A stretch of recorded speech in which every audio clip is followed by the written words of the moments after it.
Kæru vinir, það stutt orðið eftir í hátíðina.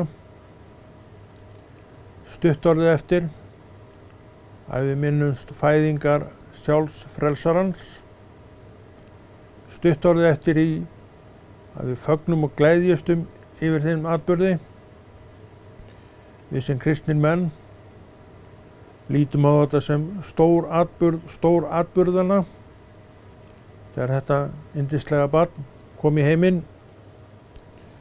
það sem fólkið sá þá var hvítvoðungur í engu öðrum hvítvoðungum sem hafa komið í þennan heim.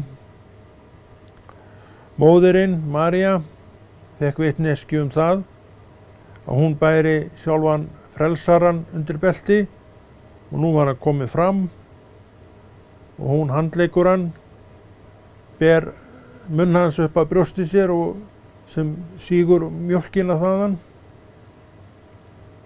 Hún sá hann taka sín fyrstu skref. Hún sá hann skríða gólfið eins og önnur börn. Og svo óx þetta yndislega barn upp í það að verða unglingur og svo framvegis.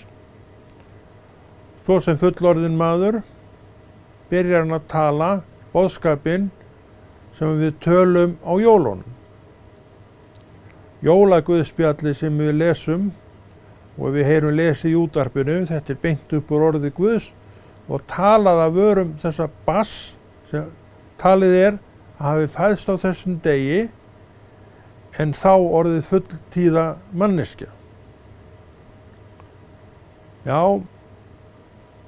þetta er atburðana sem við erum að tala sem við erum að halda jól upp á.